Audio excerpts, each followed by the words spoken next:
Assalamualaikum warahmatullahi wabarakatuh. Berjumpa lagi di videonya Lediansa Saputra. Baik, jadi pada kesempatan kali ini teman-teman, saya akan membuat sebuah video, dimana video ini saya akan share pengalaman saya dalam mengikuti rekrutmen salah satu perusahaan yang cukup ternama di Indonesia dan sangat banyak sekali diminati oleh kaum fresh graduate. Oke, perusahaan apa yang saya maksud tersebut? Yaitu BPJS Ketenagakerjaan. Oke, jadi saya akan share pengalaman saya mengikuti rekrutmen BPJS Ketenagakerjaan. Tapi sebelum mulai teman-teman, sekali lagi saya sampaikan, bagi yang belum subscribe channel ini, jangan lupa subscribe karena subscribe itu gratis. Dan dengan teman-teman subscribe channel ini, teman-teman sudah mendukung saya agar saya lebih semangat lagi dalam membuat video. Oke, dan jangan lupa juga klik like, share, dan komen, serta tekan tombol loncengnya agar kalian tidak ketinggalan video-video terbaru dari saya. Oke, langsung saja subscribe. Oke, jadi untuk selanjutnya teman-teman, sebenarnya BPJS Ketenagaan ini salah satu lembaga penyedia jaminan sosial kesehatan ya, bagi jaminan sosial ya yang ada di Indonesia, khususnya untuk pekerja. Nah, jadi di sini ceritanya saya akan sedikit share sama teman-teman semua. Pada tahun 2017-2018 saya sempat mengikuti tes rekrutmen BPJS Ketenagakerjaan. Di tahun 2017 saya mengikuti rekrutmen BPJS Ketenagakerjaan di Kota Palembang, tepatnya di Hotel Aston ya, di Hotel Aston Palembang. Kemudian di 2018 juga saya ikuti lagi rekrutmen BPJS Ketenagakerjaan di hotel Hotel Beston ya, namanya sekarang Hotel Beston yang berada di depan Cinde. Oke, di sana saya ikuti di 2018 kemarin. Oke, jadi yang pertama, apa yang harus teman-teman persiapkan ya dalam mengikuti ini. Jadi saya kemarin itu untuk mengikuti tes rekrutmen BPJS Ketenagakerjaan, yang pertama teman-teman harus cari tahu dulu informasi kalau di BPJS Ketenagakerjaan itu sedang membuka lowongan atau tidak. Teman-teman bisa buka di rekrutmen.bpjsketenagakerjaan.go.id. Oke, nah di sana teman-teman di sana fasilitasnya lengkap ya. Di sana ada menu apa saja teman-teman, kalau ada peluang kerja maupun beasiswa, rekrutmen, lowongan, semuanya ada di website sana. Jadi kalau mau daftar di BPJS Ketenagakerjaan, teman-teman tinggal buka rekrutmen.bpjsketenagakerjaan.go.id. Oke, di sana lengkap. Jadi pertama teman-teman harus membuat akun terlebih dahulu di sana. Kemudian setelah buat akun, teman-teman harus melengkapi ya. Setelah buat akun, kemudian teman-teman melengkapi apa saja yang harus teman-teman isi di sana, seperti alamat, nomor KTP, kemudian juga nomor HP, kontak, dan lain sebagainya, foto close up, dan masih banyak lagi yang di sana. Tapi teman-teman untuk melengkapinya itu gampang kok, teman-teman sehari bisa langsung selesai untuk buat akun tersebut. Oke, selanjutnya setelah teman-teman selesai, saya kemarin itu sudah input di 2017 ya. 2017 saya bikin akun di sana, kemudian ada lowongan kerja di tahun 2017. Pertama saya daftar ya, kemudian saya sempat ikut tes. Jadi teman-teman, tesnya itu ada beberapa macam ya.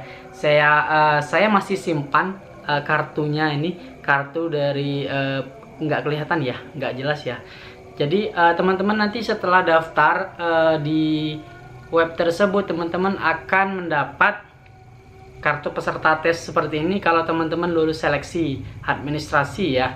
Jadi tesnya itu ada beberapa macam ya, saya sampaikan. Yang pertama tes administrasi, kemudian tes online ya, 2 tes online, kemudian tes konfirmatory test, kemudian tes keempat itu psikotes, kemudian verifikasi dokumen dan wawancara psikologis, dan yang selanjutnya yaitu tes kesehatan dan wawancara user.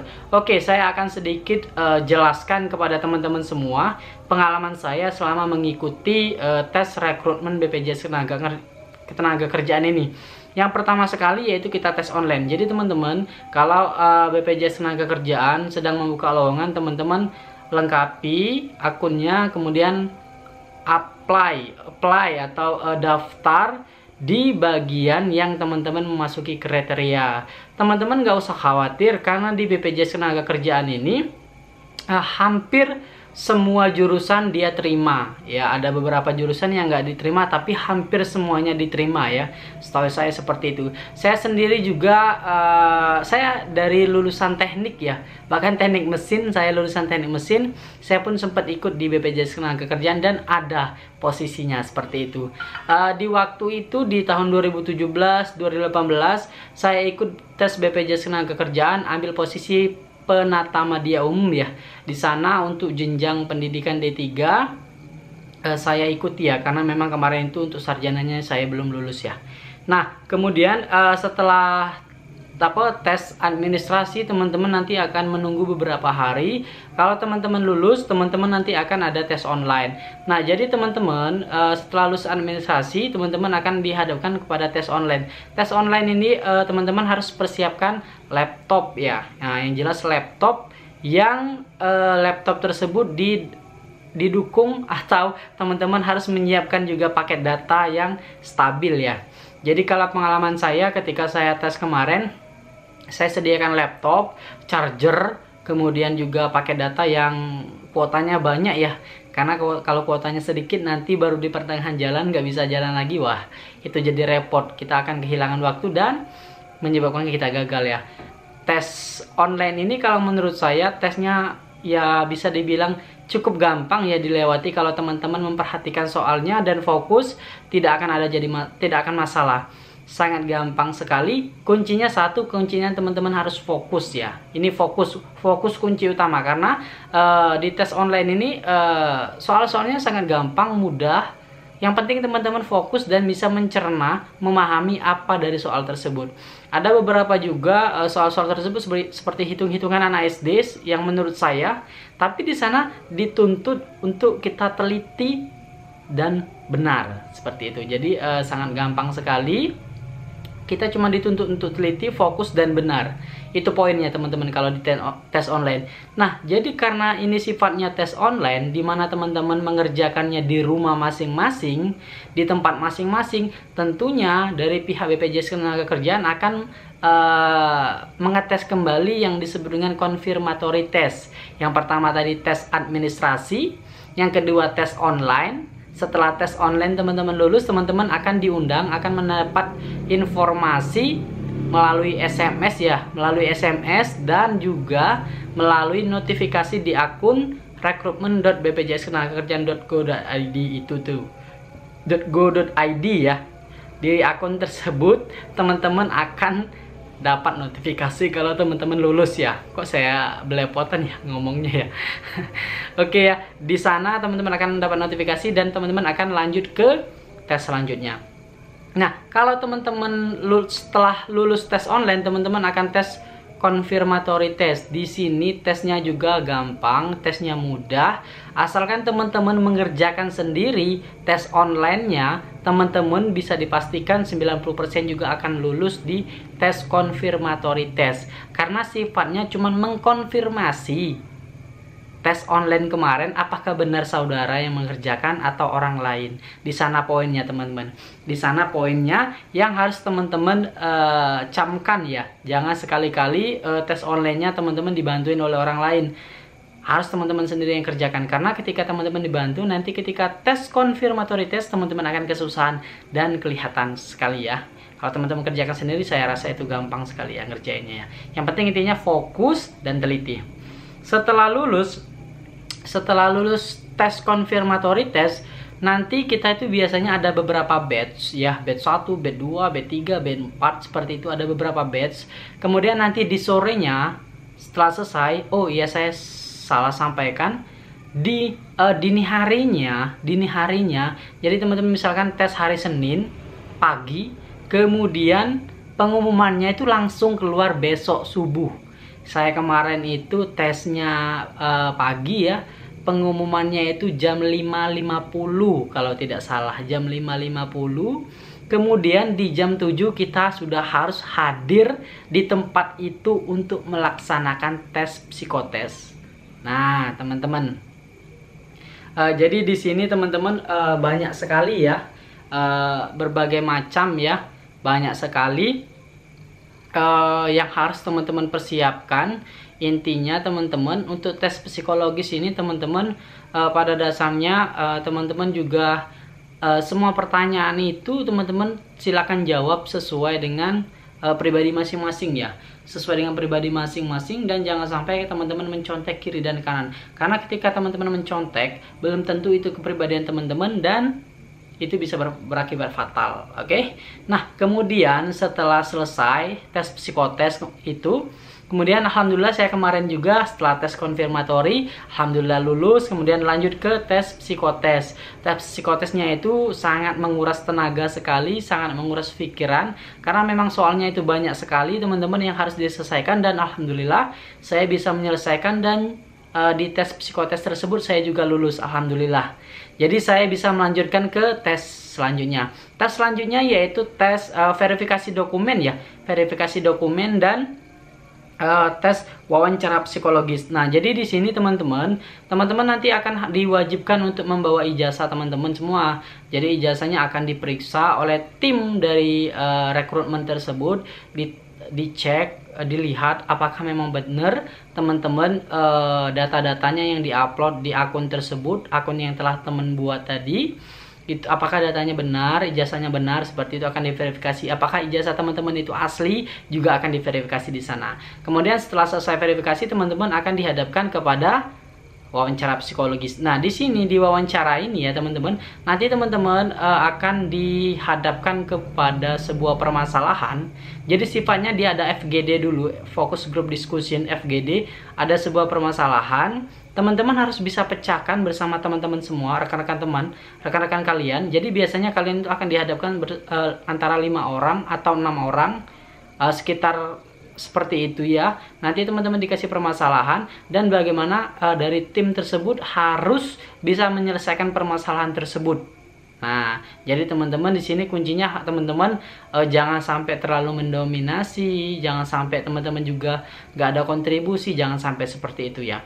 Nah, tapi teman-teman setelah melewati tes FGD ini, teman-teman nanti akan melanjutkan ke tes wawancara psikologis. Nah, di sini teman-teman akan dipanggil satu persatu oleh tim rekrutmen tersebut. Teman-teman akan dipanggil, akan ditanyai seputar kegiatan teman-teman ketika kuliah, kegiatan saat ini, hobinya apa, kemudian latar belakangnya seperti apa. Teman-teman akan ditanya full, dan teman-teman harus ceritakan kepada pewawancaranya. Nah, di tes BPJS Ketenagakerjaan ini teman-teman, saya juga nggak tahu ya, udah 2 kali di tahun 2017 dan 2018 saya ikuti tes tersebut, tes rekrutmen BPJS Ketenagakerjaan, tetapi selalu berakhir di tes wawancara psikologis. Jadi 2017, 2018 saya juga gagal. Nah, jadi saya juga nggak tahu kenapa, ada apa yang salah dari diri saya juga nggak tahu ya, sampai sekarang nggak ada jawaban. Padahal teman-teman, kalau saya lulus di tes wawancara psikologis ini tinggal 1 tahap lagi, yaitu tes kesehatan dan wawancara user, dan tes ini digabung menjadi 1 teman-teman. Jadi peluang untuk lulus itu besar sekali, tetapi ya saya nggak lulus ya. Di 2017 juga saya nggak lulus, di 2018 juga saya nggak lulus. Saya nggak tahu kenapa, sampai akhirnya ya udahlah, mungkin bukan rezekinya ya. Oke, jadi di sini teman-teman perlu saya sampaikan kalau memang di sini mungkin memang saya itu bukan kriteria yang dicari ya, seperti itu. Saya mungkin bukan kriteria yang dicari, karena pada dasarnya wawancara psikologis tersebut mereka mencari yang memang sesuai dengan kriteria BPJS Ketenagakerjaan, seperti itu teman-teman. Jadi jangan merasa kecewa, jangan merasa kok saya nggak lulus ya, jangan merasa seperti itu, karena memang mereka mencari yang sesuai dengan kriteria dari BPJS Ketenagakerjaan, seperti itu teman-teman. Oke ya, jadi itulah pengalaman saya selama mengikuti tes rekrutmen dari BPJS Ketenagakerjaan. Tesnya asik, cepet, deg-degan, dan menguras tenaga yang jelas ya. Tapi dari tes-tes tersebut alhamdulillah membuat saya selalu banyak belajar. Apa kesalahan saya di tes-tes selanjutnya di perusahaan-perusahaan yang lainnya juga saya belajar. Jadi jangan sampai kegagalan tersebut membuat teman-teman down, tapi jadikan kegagalan tersebut sebagai cambukan untuk teman-teman untuk melaju, untuk menjadi yang lebih baik lagi. Oke? Nah, jadi mungkin itulah seputar pengalaman saya mengikuti tes rekrutmen BPJS Ketenagakerjaan. Semoga bisa menjadi inspirasi bagi teman-teman semua yang akan mengikuti tes BPJS Ketenagakerjaan di tahun 2020 ini ya. Di tahun 2020 ini padahal dijadwalkan sebentar lagi akan ada tes lanjutan ya, tapi karena ada isu virus corona maka ditunda beberapa saat ya. Oke teman-teman, tapi juga saya alhamdulillah setelah saya nggak diterima di BPJS Ketenagakerjaan, alhamdulillah saya dapat pekerjaan di perusahaan yang lain, dan alhamdulillah saya syukuri. Memang ternyata jalan Allah itu jalan yang baik ya. Kita tidak diberikan apa yang kita mau, tapi kita diberikan apa yang kita butuhkan.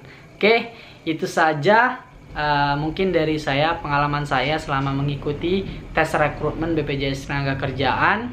Kepada teman-teman semua, tetap semangat belajar, semangat untuk selalu memperbaiki diri.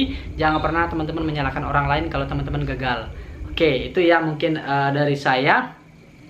Oke, mungkin cukup ya video kali ini. Sekali lagi saya sampaikan kepada teman-teman semua, bagi yang belum subscribe channel ini, jangan lupa subscribe, karena subscribe itu gratis. Dan dengan teman-teman subscribe channel ini, teman-teman sudah mendukung saya agar saya lebih semangat lagi dalam buat video.